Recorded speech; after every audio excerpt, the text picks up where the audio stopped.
সুপ্রিয় দর্শক, আসসালামু আলাইকুম। সবাইকে স্বাগত জানাচ্ছি আজকের গুরুত্বপূর্ণ সংবাদে। প্রথমেই জানিয়ে দিচ্ছি সংবাদ শিরোনাম, পরে বিস্তারিত।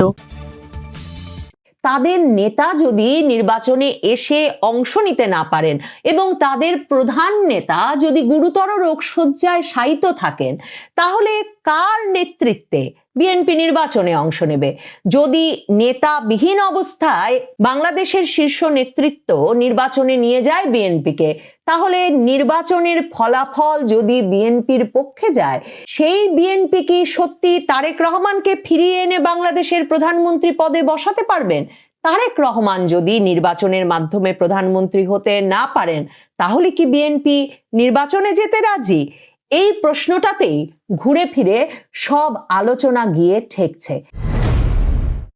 জুনে তারেক রহমানের সঙ্গে বৈঠক করে ডক্টর মোহাম্মদ ইউনূস যখন বলেছিলেন যে 2026 সালের ফেব্রুয়ারিতেই নির্বাচন হবে, আর এরপর যখন 5ই আগস্টে তিনি জাতির উদ্দেশ্যে ভাষণ দিয়ে আনুষ্ঠানিকভাবে ঘোষণা করেছিলেন যে 2026-এর ফেব্রুয়ারিতেই নির্বাচন, তারপরেও কখনো এই নির্বাচনটি হবেই, এই বিশ্বাস বাংলাদেশের একটা বিরাট অংশের মানুষের মনে কখনোই দানা বেঁধে উঠতে পারেনি। মানে বিশ্বাস করে উঠতে পারেননি তারা যে নির্বাচনটা হবেই। আর ফেব্রুয়ারি মাসটা এমনভাবে নির্ধারিত হয়েছিল যে ফেব্রুয়ারির প্রথম 2 সপ্তাহের মধ্যে, যে সময়টায় বলেছেন ডক্টর মোহাম্মদ ইউনূস যে নির্বাচনটা হয়ে যাবে, ওই সময়ে নির্বাচন যদি 2026-এ না হয়, তাহলে 2026-এ আর নির্বাচন হতে পারবে কিনা সেটাই একটা অনিশ্চয়তায় পড়বে। কারণ 2026-এর ফেব্রুয়ারির 17-18 তারিখ থেকে রমজান শুরু হতে যাচ্ছে এবং রমজানের পর এসএসসি এইচএসসি পরীক্ষা আছে, বর্ষা মৌসুম আছে, যখন নির্বাচন অসম্ভব। কাজেই 2026-এর আবার ডিসেম্বরের আগে আর নির্বাচনের কথা মুখেও আনা যাবে না। এমন একটা পরিস্থিতিতে এখন যখন তারেক রহমানই কবে বাংলাদেশে ফিরতে পারবেন, তার ফেরার ক্ষেত্রে যেসব বাধার কারণে তিনি তার রোগশয্যায় থাকা মাকে দেখতেও আসতে পারছেন না বাংলাদেশে, তিনি কি আদৌ আসতে পারবেন কিনা, তফসিল ঘোষণার আগে না এলে তিনি নির্বাচনে ভোটার হতে পারবেন কিনা, ভোটার না হতে পারলে নির্বাচনে অংশ নিতে পারবেন কিনা, এসব নিয়ে অনিশ্চয়তার মধ্যে এবং খালেদা জিয়ার ঘোরতর শারীরিক অসুস্থতা আবারও এই প্রশ্নকে সামনে নিয়ে এসেছিল যে নির্বাচনটা কি অনুষ্ঠিত হতে পারবে ফেব্রুয়ারি মাসে, নাকি নির্বাচনটা পিছিয়ে যাবে। কিন্তু বিএনপির তরফে নির্বাচন পেছানোর কোনো দাবি দেওয়া সামনে আনা হয় নাই।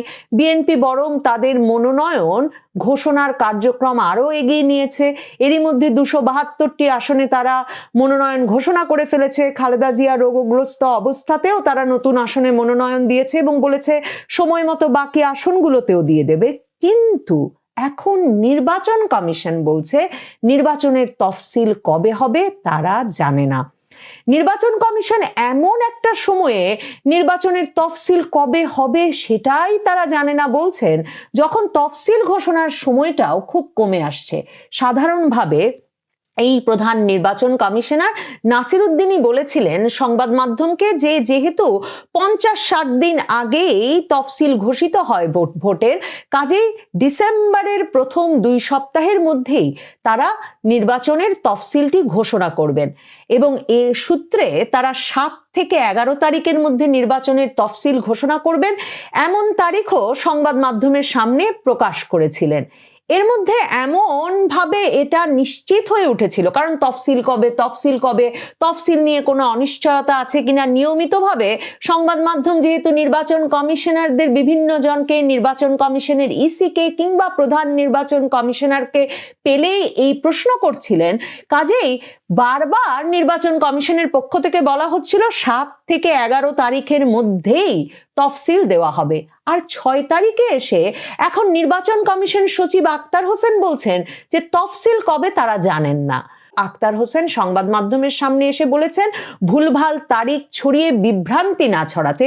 কি আশ্চর্য, সংবাদ মাধ্যম মানে নিজে বানিয়ে বানিয়ে লেখেনি। প্রত্যেকটি সংবাদে সবসময় প্রধান নির্বাচন কমিশনার সহ নির্বাচন কমিশনার বৃন্দরাই সূত্র হিসেবে কাজ করেছেন, অথচ এখন আক্তার হোসেন বলছেন যে তারা বৈঠক করে তফসিল কবে ঘোষিত হবে তার কোনো তারিখ ঠিক করতে পারেন নাই।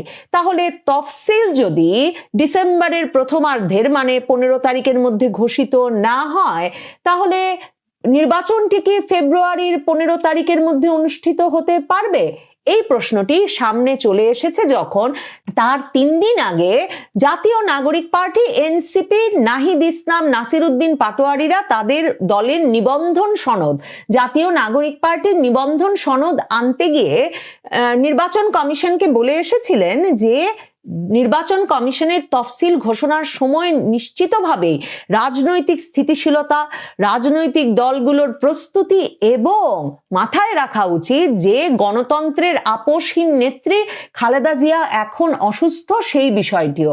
কাজেই খালেদা জিয়ার অসুস্থতা সহ রাজনৈতিক স্থিতিশীলতা, রাজনৈতিক সংকট নিরসন, এসব কথা মাথায় রেখে নির্বাচনের তফসিল ঘোষণা করা উচিত নির্বাচন কমিশনের।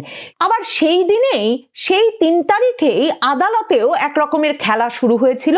ত্রয়োদশ জাতীয় সংসদ নির্বাচন আয়োজনের পরবর্তী সব কার্যক্রম স্থগিত চেয়ে হাইকোর্টে একটা রিট করেন আইনজীবী ইয়ারুল ইসলাম নামের এক ব্যক্তি, যিনি কিনা আবার বাংলাদেশ কংগ্রেস নামক একটি নিবন্ধিত রাজনৈতিক দলের মহাসচিব। এখন আদালত আবার এই যে ত্রয়োদশ সংসদের নির্বাচনের কার্যক্রম সম্পূর্ণত স্থগিত চেয়ে, মানে তফসিল ঘোষণা স্থগিত চেয়ে যেই রিটটি দায়ের করেছেন এই অ্যাডভোকেট ইয়ারুল ইসলাম, সেই রিটটির শুনানিও করতে পারে আগামী সপ্তাহে। জামাত এবং তার সমমনা 8 দলের যে বিরাট বিভাগীয় সমাবেশ অনুষ্ঠিত হয়েছে সিলেটের আলিয়া মাদ্রাসা মাঠে, সেখানে দাঁড়িয়ে জামায়াতের আমির এখন বলছেন নির্বাচন নিয়ে কেউ কেউ ভিন্ন সুরে কথা বলছেন। যারা এতদিন নির্বাচন করে জনগণকে বেহুশ করে তুলেছিলেন, এখন তারাই কেউ কেউ ভিন্ন সুরে কথা বলতে শুরু করেছেন। তারা বুঝতে পেরেছেন তারা যে সমস্ত কর্মকাণ্ড বাংলাদেশে পরিচালনা করছেন, বাংলাদেশের জনগণ তাদের আগামী নির্বাচনে লাল কার্ড দেখানোর জন্য প্রস্তুত হয়ে গিয়েছেন। স্পষ্টতই জামায়াতের আমির এই কথা বিএনপিকে উদ্দেশ্য করে বলছে, কিন্তু বিএনপি এখন পর্যন্ত আনুষ্ঠানিকভাবে নির্বাচন পেছানোর পক্ষে তারা এমন কোনো মন্তব্য কিন্তু করেননি। তাহলে এই যে জামায়াতের আমির বলছেন যে বিএনপি সবচেয়ে বেশি নির্বাচন করে বেহুশ হয়ে গিয়েছিল, এখন তারা নির্বাচন পেছানোর কথা বলছে, বিএনপি নেতৃবৃন্দ তাহলে কোথায় সেই নির্বাচন পেছানোর কথা বলছে?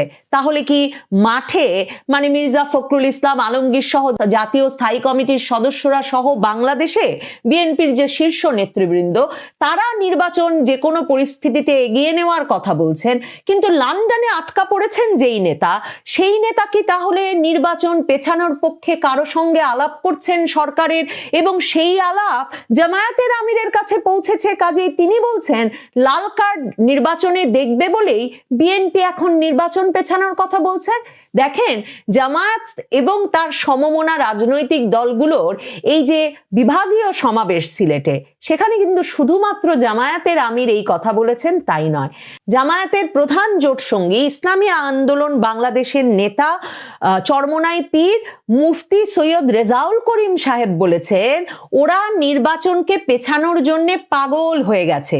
তিনি বলেন নির্বাচনের জন্য যারা আগে পাগল হয়ে যাচ্ছিল, এখন তারা উল্টো নির্বাচন পিছিয়ে দেওয়ার জন্য পাগল হয়ে গেছে। রাশি যখন বামে ঘোরে তখন সব পরিকল্পনাই বামে চলে যায়।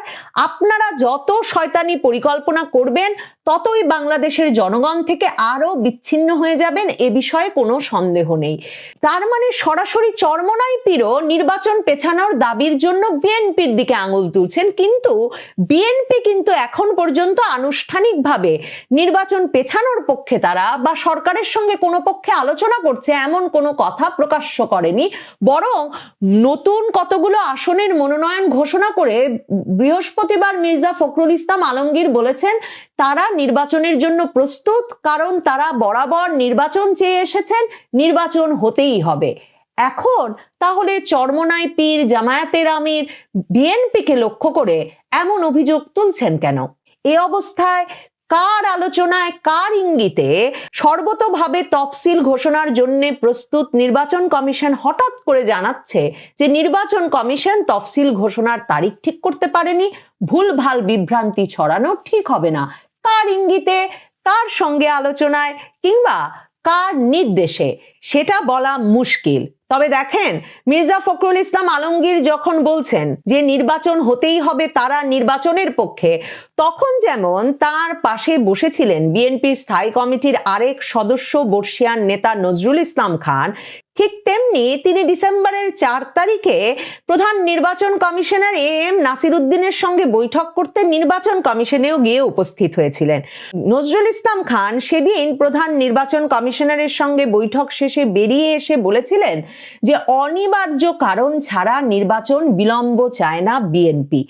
তো এই অনিবার্য কারণটা কি সেটা অবশ্য তিনি ব্যাখ্যা করেন নাই, কিন্তু সাংবাদিকরা যখন তাকে প্রশ্ন করেছিলেন যে রাজনৈতিক সংকট ও সাবেক প্রধানমন্ত্রী খালেদা জিয়ার অসুস্থতার এই সময়ে তফসিল ঘোষণার বিষয়ে তাদের প্রতিক্রিয়া কি, তখন কিন্তু নজরুল ইসলাম খান বলে বসেন, আমরা নির্বাচনী প্রক্রিয়ায় আছি, অনিবার্য কোনো কারণ ছাড়া আমরা নির্বাচন প্রক্রিয়ার বাইরে যেতে চাই না, আমরা 15 বছর থেকে নির্বাচন চাচ্ছি, জনগণের ভোটের অধিকার আমরা ফিরিয়ে দিতে চাই। তার মানে অনিবার্য কারণ ঘটে গেলে, অনিবার্য পরিস্থিতি তৈরি হলে বিএনপি নির্বাচন পিছিয়ে যাক সেটা চেয়েছে এবং সেই আলাপি করতে গিয়েছিল প্রধান নির্বাচন কমিশনারের সঙ্গে, এবং সেটা জেনেই জামায়াতে ইসলামীর আমির আর ইসলামী আন্দোলন বাংলাদেশ এখন বলছে যে যে দল নির্বাচনের জন্য পাগল হয়েছিল তারাই এখন নির্বাচন পেছাতে চায়। নজরুল ইসলাম খান অনিবার্য কারণ, বিএনপি অনিবার্য কারণ বলতে কি বোঝাচ্ছেন? তাদের নেত্রী ঘোরতর অসুস্থ, গুরুতর রোগশয্যায়, সে সংক্রান্ত কোন পরিস্থিতি হলে তারা একে অনিবার্য কারণ হিসেবে অভিহিত করবেন? কারণ খালেদা জিয়ার শারীরিক অবস্থাটা এখন যেমন, তাতে তিনি ঠিক সুস্থ হয়ে নির্বাচনী কার্যক্রমে অংশগ্রহণ করে তার নির্বাচনী এলাকায় গিয়ে জনসংযোগ করে নির্বাচনে অংশ নিতে পারবেন, যে 3টি আসনে তাকে মনোনীত করা হয়েছে, সেটা নিশ্চয়ই বিএনপি মনে করছে না, বা বিএনপি নিশ্চয়ই জানে তিনি আগেও ততটা সুস্থ ছিলেন না। তাহলে তিনি রোগশয্যায় আছেন, নির্বাচন নির্বাচনের মতো হবে, সেই বিষয়টি কি ঠেকিয়ে দিতে চাইছে বিএনপি? নাকি বিএনপির সকল শঙ্কা, উদ্বেগ, আশঙ্কা এ কারণেই যে বিএনপির নেতা তারেক রহমান কবে দেশে ফিরতে পারবেন সে বিষয়ে এখনো কোনো নিশ্চয়তা বিএনপি পায়নি? এমনকি তারেক রহমান জানেন না যে সব বাধা তার সামনে রয়েছে, সেই বাধাগুলো কবে দূর হবে, কবে তিনি ভোটার হতে পারবেন, কবে তিনি ভোটার হওয়ার মাধ্যমে নির্বাচনে অংশগ্রহণ নিশ্চিত করতে পারবেন। কাজেই আবারও এই অনিশ্চয়তা সৃষ্টির ক্ষেত্রে তারেক রহমানের প্রসঙ্গ নিয়ে নিশ্চয়ই আলোচনা করতে হয়। তাদের নেতা যদি নির্বাচনে এসে অংশ নিতে না পারেন এবং তাদের প্রধান নেতা যদি গুরুতর রোগশয্যায় শায়িত থাকেন, তাহলে কার নেতৃত্বে বিএনপি নির্বাচনে অংশ নেবে? যদি নেতাবিহীন অবস্থায় বাংলাদেশের শীর্ষ নেতৃত্ব নির্বাচনে নিয়ে যায় বিএনপিকে, তাহলে নির্বাচনের ফলাফল যদি বিএনপির পক্ষে যায়, সেই বিএনপি কি সত্যি তারেক রহমানকে ফিরিয়ে এনে বাংলাদেশের প্রধানমন্ত্রী পদে বসাতে পারবেন? তারেক রহমান যদি নির্বাচনের মাধ্যমে প্রধানমন্ত্রী হতে না পারেন, তাহলে কি বিএনপি নির্বাচনে যেতে রাজি? এই প্রশ্নটাতেই ঘুরে ফিরে সব আলোচনা গিয়ে ঠেকছে। আর জামায়াতে ইসলামী, ইসলামী আন্দোলন বাংলাদেশ, এনসিপি সহ সকল দলের নিজ নিজ স্বার্থ আছে নির্বাচন পিছিয়ে দেওয়ার। কারণ বরাবর যেটা বলেছি, সকলের ভাগাভাগিতে ডক্টর ইউনূসের নেতৃত্বে যেই সরকার চলছে, সে সরকারকে সরিয়ে একটা নির্বাচিত সরকার প্রতিষ্ঠার মাধ্যমে কোনো একটি পক্ষকে শক্তিশালী পক্ষ বা একমাত্র ক্ষমতাশালী পক্ষ হিসেবে বসাতে আসলে অপর দলগুলো রাজি বা হবে কেন? এই সব হিসাব নিকাশে নির্বাচন যে অনিশ্চিত তা আপনিও জানতেন, আমিও জানতাম। এখন নির্বাচন কমিশন সেটা একরকম জানি।